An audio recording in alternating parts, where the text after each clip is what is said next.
Everyone, welcome to my YouTube world. तो जैसे कि हमने लास्ट लेक्चर में क्लास 6 का जो चैप्टर है that is getting to know about plants वो देखा था, तो आज देखेंगे क्लास 7 का एक chapter that is nutrition in plants. ठीक है, तो चलो स्टार्ट करते हैं।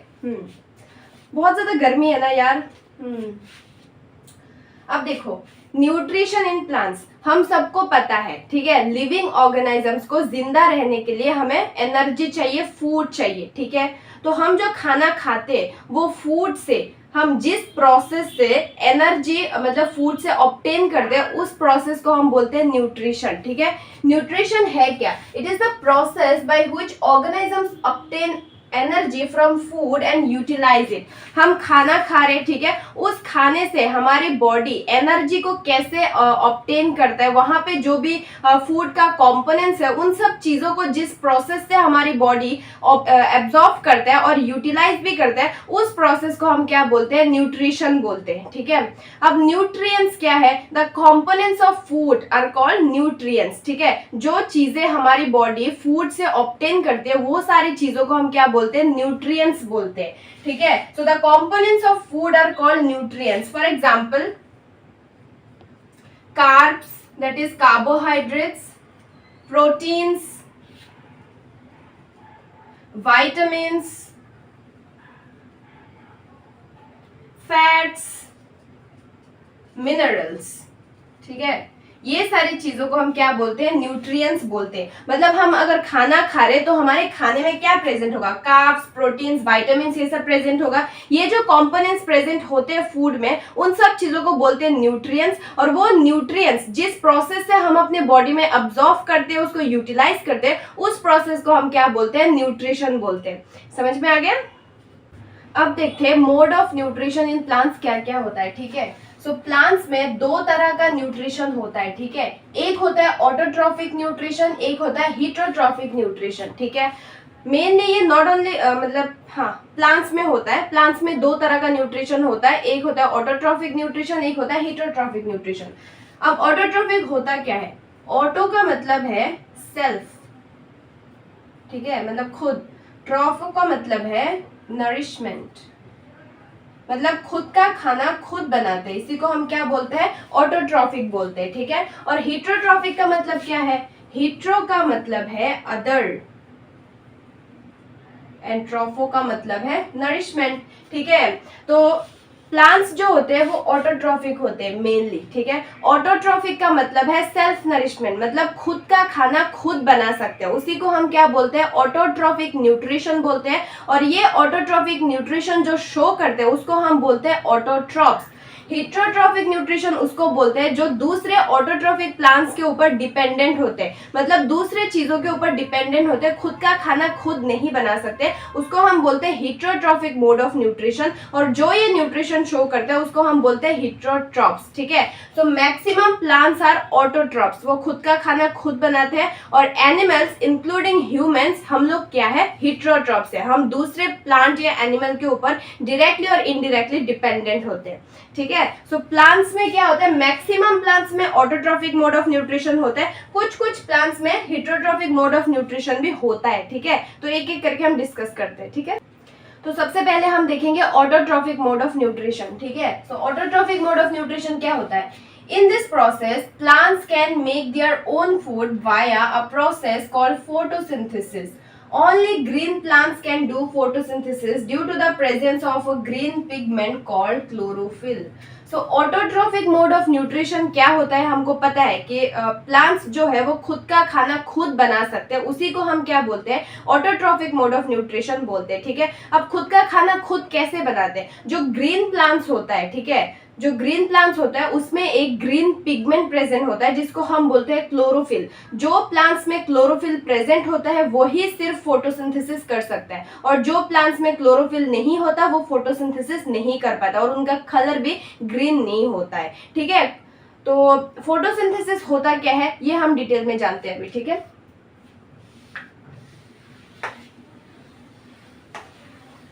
देखो, फोटोसिंथेसिस के लिए एक प्लांट को क्या चाहिए? फोटोसिंथेसिस के लिए जो रॉ मटेरियल्स है वो क्या है? प्लांट्स में जो लीफ होता है, हमने पहले भी चैप्टर्स में पढ़ा है कि प्लांट्स में जो लीफ होता है, लीफ में फूड प्रोडक्शन होता है, ठीक है। रूट से वाटर एंड मिनरल जाके स्टेम से कंडक्ट होके लीफ में जाते हैं, फिर लीफ में फूड प्रोड्यूस्ड होता है, वो फूड फिर से स्टेम दूसरे पार्ट ऑफ द प्लांट्स में कंडक्ट कराते हैं। ये लास्ट चैप्टर में हमने देखा, ठीक है। अब लीफ में फूड प्रोडक्शन कैसे होता है? लीफ में क्लोरोफिल पिगमेंट प्रेजेंट होता है। वो क्लोरोफिल के प्रेजेंस में क्या होता है, लीफ में कुछ छोटे छोटे पोर्स प्रेजेंट होता है जिसको हम बोलते हैं स्टोमाटा।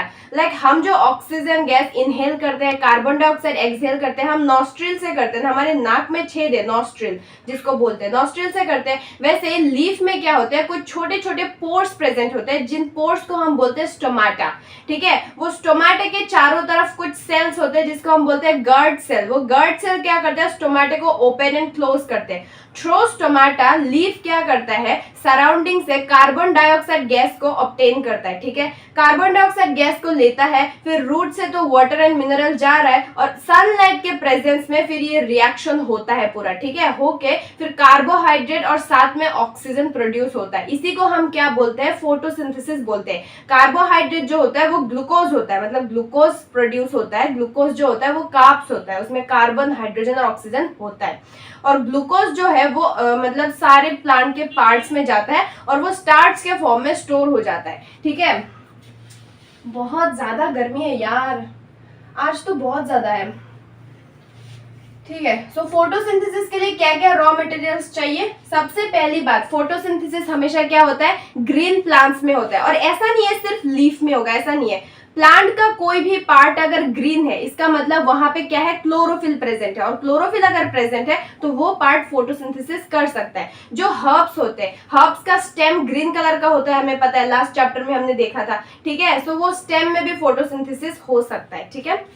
सो सबसे पहले क्या चाहिए होगा, कार्बन डाइऑक्साइड चाहिए होगा, ठीक है। कार्बन डाइऑक्साइड, ठीक है, plus water and minerals. Water ही लिखो, सिर्फ water in the presence of sunlight. और ये लीफ में हो रहा है तो क्लोरोफिल प्रेजेंट होगा। क्या प्रोडक्शन होगा, ग्लूकोज, और साथ में oxygen as a by product निकलेगा, ठीक है। सो कार्बन डाइऑक्साइड का केमिकल फॉर्मूला क्या है, CO2 plus water H2O in the presence of sunlight and chlorophyll. क्या प्रोडक्शन होगा, ग्लूकोज C6H12O6 प्लस ऑक्सीजन, ठीक है। सो ये हो गया फोटोसिंथेसिस का केमिकल फॉर्मूला। इसको बैलेंस करो, यहाँ पे 6 कार्बन है, 6 कार्बन, ठीक है। ऑक्सीजन कितना है, यहाँ पे 12 है ऑक्सीजन, ठीक है। और यहाँ पे ऑक्सीजन कितना है, 8 है। हाइड्रोजन 12 है। ये इतना अभी जानने की जरूरत नहीं है, ये केमिस्ट्री में पढ़ोगे, मैं जस्ट बैलेंस कर देती हूँ, ठीक है।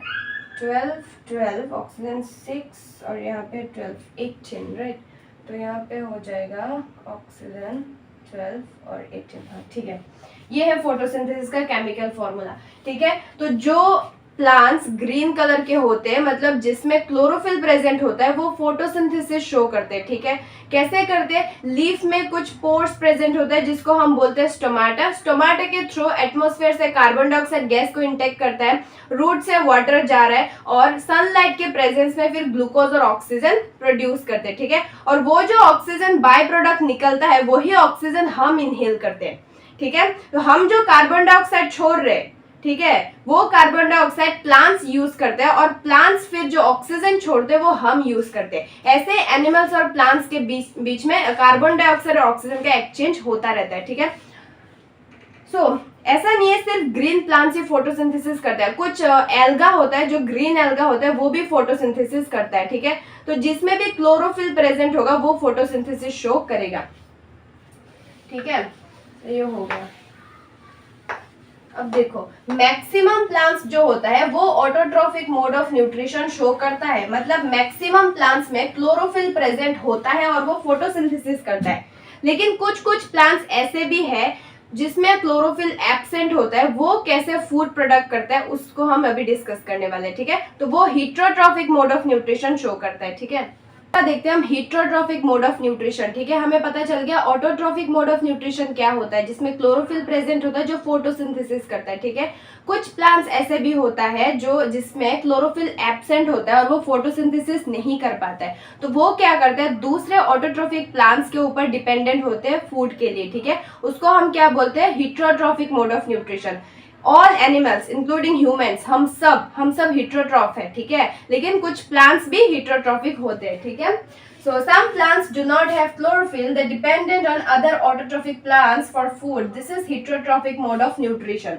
तो फॉर एग्जाम्पल दो एग्जाम्पल यहाँ पे दिया हुआ है, एक है कसकटा। ठीक है, और इसका कॉमन नेम है अमारवेल। देखना कभी कभी क्या होता है, बाहर नोटिस करना कि कुछ बड़े बड़े पेड़ में कुछ येलो कलर के ब्रांच होते हैं जो मतलब पेड़ पे चढ़ जाते हैं। ठीक है, मतलब एक बड़ा पेड़ है उसमें कुछ येलो कलर के मतलब एक मतलब क्लाइंबर है वो ऐसे चल रहा है। ठीक है, उसका नाम है कसकटा। तो वो क्या करता है, वो वन टाइप ऑफ पैरासाइट होता है। ठीक है, कसकटा एक पैरासाइट है, तो उसको कोई होस्ट चाहिए। होस्ट और पैरासाइट पता होता है ना कि कोई भी बॉडी के ऊपर अगर तुम डिपेंडेंट हो रहे हो तो उसको हम बोलते हैं होस्ट। लाइक जो कसकटा है, रुको मैं दिखाती हूँ। हाँ, एनसीईआरटी में दिया हुआ है, ये देखो, ये जो प्लांट है इसमें कुछ येलो कलर का कुछ दिख रहा है, तो वो होता है कसकटा। ठीक है, वो पैरासाइट होता है, जिस पेड़ के ऊपर वो चढ़ता है उसको हम बोलते हैं होस्ट। ठीक है, और कसकटा एक पैरासाइट है। अब पैरासाइट जो होता है वो क्या करता है, वो होस्ट से क्या करता है, न्यूट्रिशन ऑब्टेन करता है।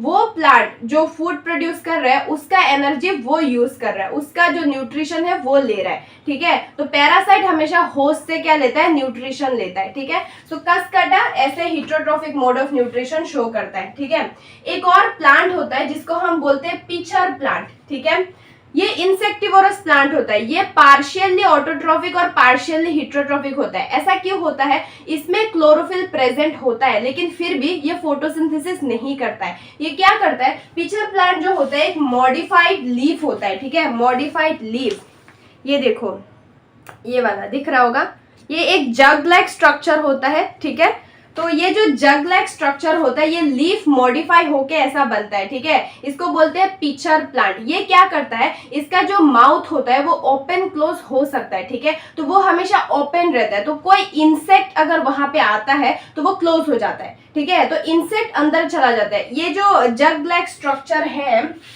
लाइक ऐसा स्ट्रक्चर है ना, तो ये जो माउथ है इसमें कोई इंसेक्ट आएगा तो वो इसको ट्रैप कर लेता है। ठीक है, फिर वो इंसेक्ट, यहाँ पे कुछ हेयर्स प्रेजेंट होता है। ठीक है, जो डाउनवर्ड्स होते हैं, ऐसे प्रेजेंट होता है। ठीक है, तो वो इंसेक्ट तुरंत नीचे गिर जाएगा। तो इंसेक्ट जब नीचे जाएगा तो ये जो पिचर प्लांट है वो क्या करेगा, कुछ डाइजेस्टिव जूस रिलीज करता है। ठीक है, कुछ डाइजेस्टिव जूस सेक्रेट करता है और वो डाइजेस्टिव जूस सेक्रेट करने के बाद वो इंसेक्ट क्या हो जाता है, डाइजेस्ट हो जाता है। तो वहां से जो न्यूट्रिएंट्स है वो ऑब्टेन कर लेता है। लेकिन उसमें क्लोरोफिल प्रेजेंट होता है, वो ग्रीन कलर का होता है, लेकिन फिर भी फोटोसिंथेसिस नहीं करता है, वो हिट्रोट्रॉप्स की तरह एक्ट करता है। ठीक है, इसलिए इसको क्या बोला जाता है, पिचर प्लांट को पार्शियली ऑटोट्रॉप्स और पार्शियली हिट्रोट्रॉप्स, और इंसेक्टिवोरस प्लांट बोला जाता है क्योंकि ये इंसेक्ट को खाता है। ठीक है, तो ये हो गया heterotrophic mode of nutrition. Autotrophic mode of nutrition पता चल गया जिसमें फोटोसिंथेसिस होता है। हिट्रोट्रॉफिक मोड ऑफ न्यूट्रिशन जो दूसरे प्लांट के ऊपर डिपेंडेंट होते हैं। ठीक है, एग्जांपल है, एक है कसकटा जो पैरासाइट होता है और दूसरा है पिचर प्लांट जो पार्शियली हिट्रोट्रॉप और पार्शियली ऑटोट्रॉप होता है। ठीक है यार, बहुत ज्यादा गर्मी लग रही है और पता है फैन ऑफ कर दिया मैंने क्योंकि नहीं तो फैन का साउंड आएगा। एक और तरह का मोड ऑफ न्यूट्रिशन शो करता है प्लांट। ठीक है, उसको हम बोलते हैं सेप्रोट्रॉफ। ठीक है, एक तो हो गया ऑटोट्रॉफ, मैक्सिमम प्लांट्स ऑटोट्रॉफ होते हैं, कुछ प्लांट्स हिट्रोट्रॉप्स होते हैं और बहुत ही कम क्या होते हैं, सेप्रोट्रॉप्स होते हैं। ठीक है, अब हम देखेंगे सेप्रोट्रॉफिक मोड ऑफ न्यूट्रिशन क्या होता है। ठीक है, तो अब देखते हैं सेप्रोट्रॉफिक मोड ऑफ न्यूट्रिशन क्या होता है। ठीक है, so organisms take nutrients from dead and decaying matter is called saprotrophic mode of nutrition. Example is fungi. Saprotrophic mode of nutrition क्या होता है कि जो ऑर्गेनिज्म डेड, कोई मरा हुआ चीज से न्यूट्रिशन लेता है उसी को हम क्या बोलते हैं, सैप्रोट्रॉफिक मोड ऑफ न्यूट्रिशन, और जो करता है उसको हम बोलते हैं सैप्रोट्रॉप्स। फॉर एग्जांपल फंगाई, तुमने देखा होगा कोई ब्रेड, ठीक है, कोई ब्रेड अगर तुम कुछ दिन रख दो, लाइक बाहर रख दो, कोई गर्मी एकदम सनलाइट के नीचे रख दो, या कोई मॉइस्ट एरिया मतलब जो जिसमें पानी हो, भीगा हुआ एरिया, वहां पे रख दो, तो उसके ऊपर कुछ ब्लू कलर का कुछ चीजें आ जाता है, लाइक फंगस ग्रो करता है। या फिर देखा होगा जो डिकेइंग वुड होता है, वुड जो काठ होता है, वुड में क्या करते हैं, मशरूम ग्रो करते हैं ना, तो ये सब क्या होता है, फंगस होता है। तो ये फंगस क्या करता है, जो डेड चीजें होता है उससे क्या करता है, वो न्यूट्रिएंट्स ऑब्टेन करता है, उसी को हम क्या बोलते हैं, सैप्रोट्रॉफिक मोड ऑफ न्यूट्रिशन। ठीक है, तो यहाँ पे किसी का नुकसान नहीं हो रहा। लाइक कसकटा जो था, कसकटा एक पैरासाइट था, तो वो नुकसान कर रहा था ना होस्ट का, होस्ट से न्यूट्रिएंट्स ले रहा है, लेकिन सैप्रोट्रॉप्स क्या नहीं कर रहा है, नुकसान नहीं कर रहा है, ये डेड चीजों से क्या कर रहा है, न्यूट्रिएंट्स ले रहा है। ठीक है,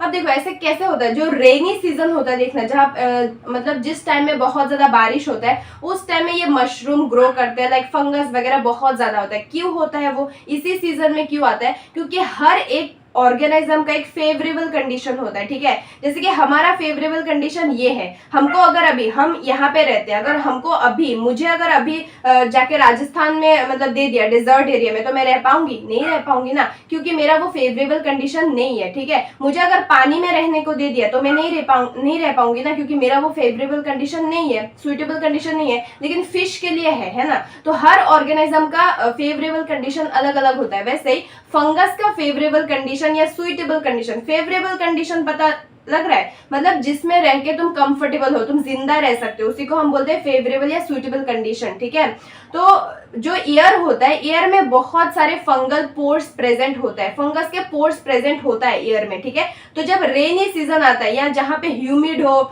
मतलब मॉइस्ट एरिया हो, जहाँ पे थोड़ा पानी हो या बहुत ज्यादा सनलाइट हो, वो उसका फेवरेबल कंडीशन होता है। तो जब पानी वाला एरिया देखता है ना, तो वो फंगल पोर जो है वो जर्मिनेट होता है, होके वहां पे फंगस ग्रो करता है। ठीक है, तो ऐसे होता है। तो सैप्रोट्रॉफिक मोड ऑफ न्यूट्रिशन पता चल गया।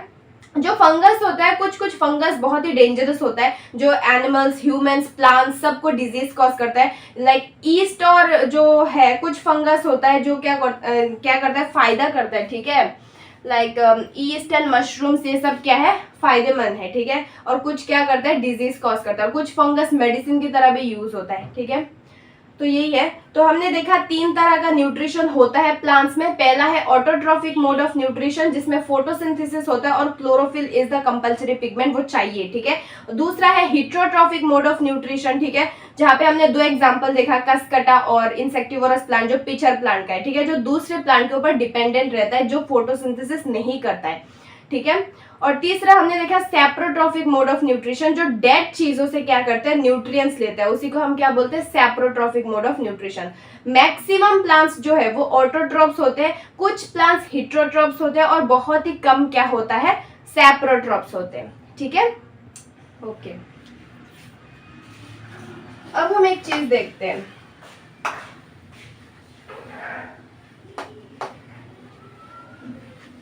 अभी एक टॉपिक है दैट इज सिम्बायोसिस। ठीक है, व्हाट इज सिम्बायोसिस?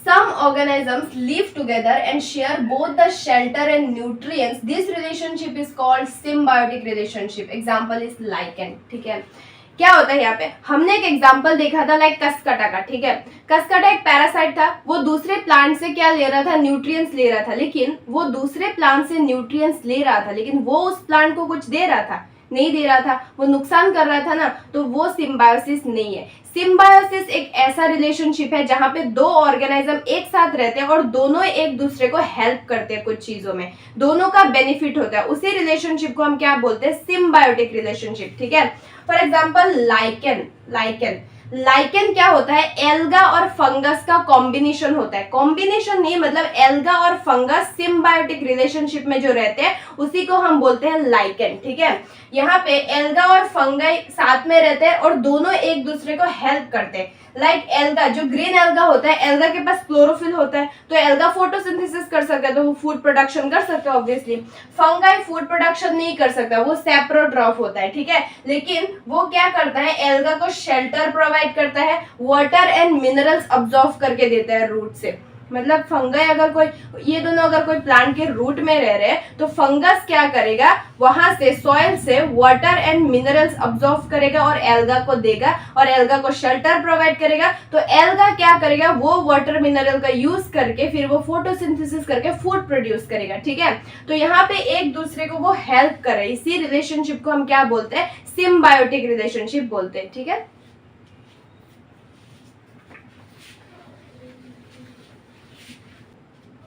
यार तुम सबको शायद बोरिंग लग रहा है ना, बोर लग रहा है, क्या कर सकते हैं, सामने होते तो ना अच्छे से मतलब एंजॉय करके पढ़ते हैं ना, लेकिन अभी क्या कर सकते हैं, ऐसे पढ़ना पड़ेगा। और देखो साइंस को हमेशा इमेजिन करके पढ़ना, ठीक है, लाइक तुम बाहर गए कहीं पे, ठीक है, सराउंडिंग में इमेजिन करो कि क्या है क्या नहीं है। लाइक कल जो चैप्टर पढ़ा हर्ब श्रब ट्री, अगर तुम बाहर गए तो देखना ये हर्ब है, ये श्रब है, ओ इसका तो स्टेम ग्रीन कलर का है, ये तो शॉर्ट हाइटेड है तो ये हर्ब है, इसका तो बहुत बड़ा मतलब ब्रांच है, इसका तो स्टेम बहुत ही ठीक है तो ये ट्री है, लाइक ये क्रिपर है, ये क्लाइंबर है, अच्छा यहाँ पे ये जो फंगस ग्रो कर रहा है ये सेप्रोट्रॉप होता है। मतलब हर चीज को तुम नोटिस करो, बाहर में हर चीज को इमेजिन करके पढ़ो, तभी साइंस पढ़ने में मजा आएगा। ठीक है, साइंस को हमेशा प्रैक्टिकली करो तो अच्छा लगेगा, इंटरेस्ट आएगा। ठीक है, ठीक है।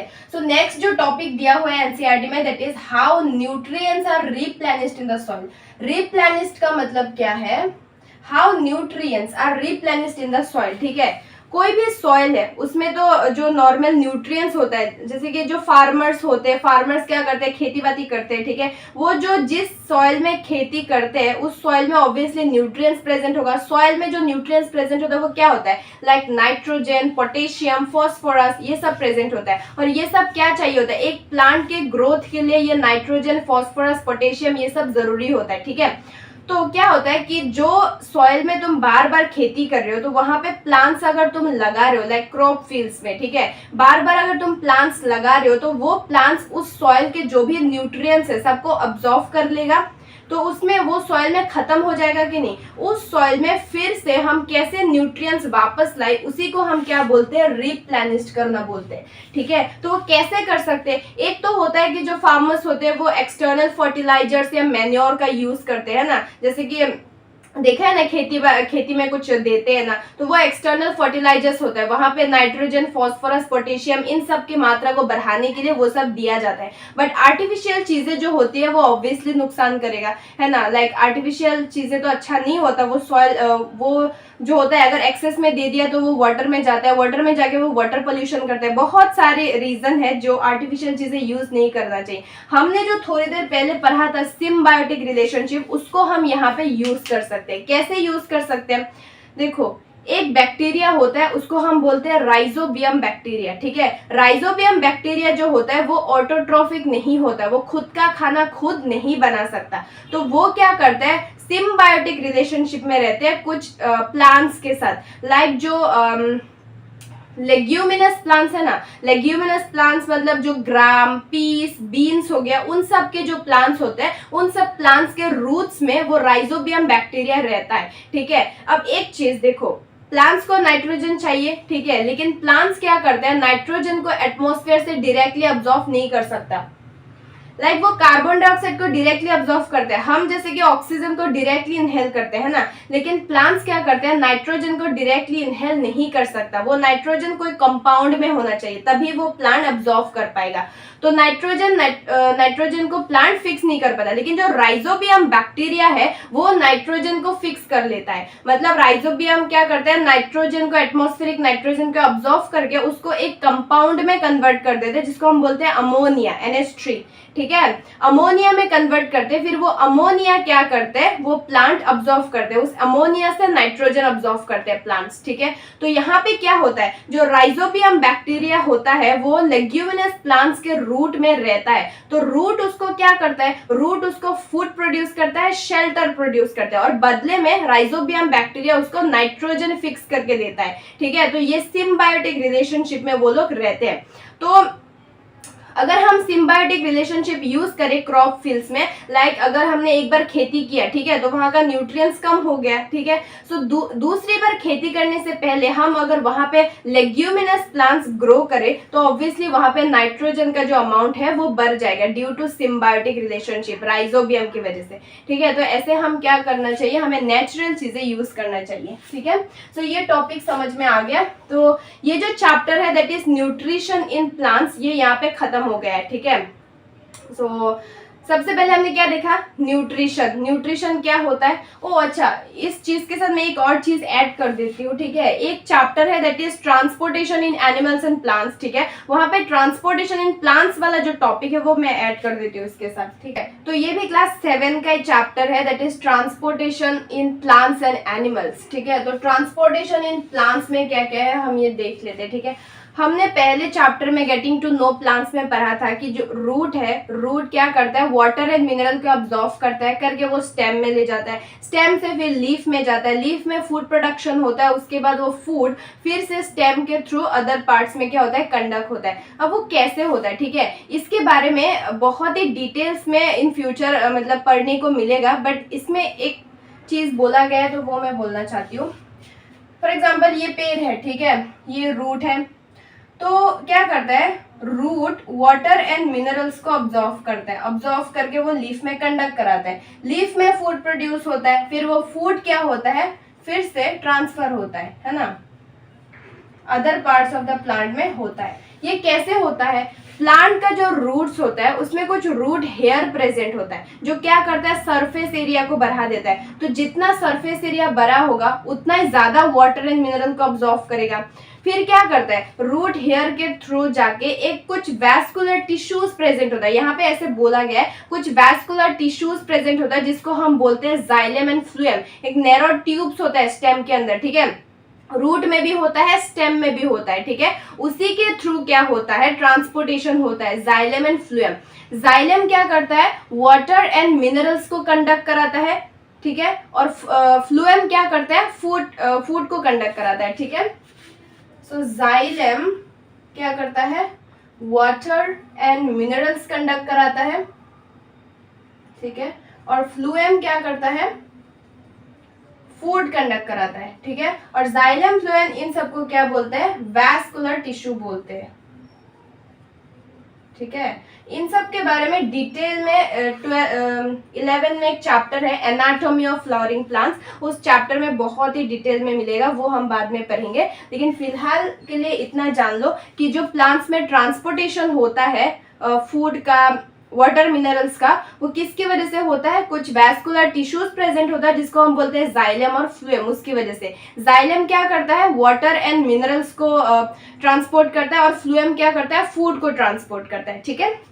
अब देखो, कभी ये सोचा है कि एक प्लांट जो होता है वो इतना बड़ा होता है, जो बड़ा बड़ा पेड़ होता है उसमें से कैसे जाता है, मतलब नीचे से ऊपर तक पानी कैसे जाता है ना, मतलब रूट क्या करता है, वाटर को ऑब्जॉर्व करता है, वो नीचे से ऊपर तक कैसे जाता है, क्योंकि ये तो ग्रेविटी के अगेंस्ट है ना, ग्रेविटेशनल फोर्स नीचे लग रहा है, और ये वाटर जो ऊपर जा रहा है वो कैसे होता है, ये ट्रांसपिरेशन की वजह से होता है। हमने लास्ट चैप्टर में देखा था ट्रांसपिरेशन क्या होता है, जो लीफ होता है वो 24 आवर्स वाटर लॉस करता रहता है, ठीक है, उसी को हम क्या बोलते हैं, ट्रांसपिरेशन बोलते हैं। लाइक अगर ट्रांसपिरेशन हो रहा है मतलब वाटर लॉस हो रहा है, तो वो क्या करेगा, रूट को इंडिकेट करेगा, ठीक है, रूट को इंडिकेट करेगा कि पानी चाहिए, तो एक सक्शन पुल क्रिएट होता है। लाइक अगर कोई भी ग्लास में हम स्ट्रॉ डाल के उसको पी रहे हैं ना, तो नीचे से ऊपर तक एक फोर्स लगा रहे हैं ना, जब हम पानी को या जूस को पीते हैं तो नीचे से ऊपर तक एक सक्शन पुल होता है, वहां से आता है, ठीक है। वैसे जो ट्रांसपिरेशन होता है, ट्रांसपिरेशन से वाटर लॉस जब होता है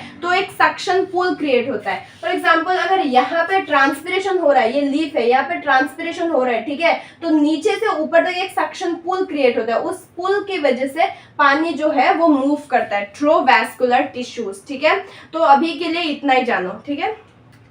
तो हमने आज के चैप्टर में हमने क्या क्या देखा, सबसे पहले तो हमने सबसे पहले तो हमने देखा न्यूट्रिशन इन प्लांट्स, ठीक है। न्यूट्रिशन क्या होता है कि जिस प्रोसेस से हम फूड से एनर्जी को ऑब्टेन करके उसको यूटिलाइज करते हैं उस प्रोसेस को हम बोलते हैं न्यूट्रिशन। और जो चीजें हम ऑब्टेन करते हैं like carbs, proteins, vitamin, minerals, उन सबको हम क्या बोलते हैं, न्यूट्रिएंट्स बोलते हैं। अब तीन तरह का न्यूट्रिशन प्लांट शो करता है। एक होता है ऑटोट्रॉफिक मोड ऑफ न्यूट्रिशन, एक होता है हिटरोट्रॉफिक मोड ऑफ न्यूट्रिशन और एक होता है सैप्रोट्रॉफिक मोड ऑफ न्यूट्रिशन, ठीक है। उसके बाद हमने सिम्बायोटिक रिलेशनशिप देखा, उसको हम कैसे यूज कर सकते हैं वो देखा। फिर हमने देखा ट्रांसपोर्टेशन इन प्लांट्स, ठीक है, थ्रू वैस्कुलर टिश्यू जो जाइलम फ्लोएम के थ्रू होता है, ठीक है। सो आज के लिए इतना ही था। आई होप तुम लोग बोर नहीं हो रहे हो, बहुत ही ध्यान से सुना है। एनसीईआरटी जो है उसको बहुत ही अच्छे से पढ़ना, लेक्चर देखने के बाद एनसीईआरटी एकदम वर्ड टू वर्ड पढ़ना, बहुत ही अच्छे से समझ में आ जाएगा एंड बाहर की दुनिया के साथ रिलेट करना, ऑब्जर्व करना हर चीज को, तो ही मजा आएगा साइंस पढ़ने में, ठीक है। सो आज के लिए इतना ही था। नेक्स्ट जो चैप्टर है that is reproduction in plants, वो हम नेक्स्ट पढ़ेंगे, ठीक है। सो बाय बाय।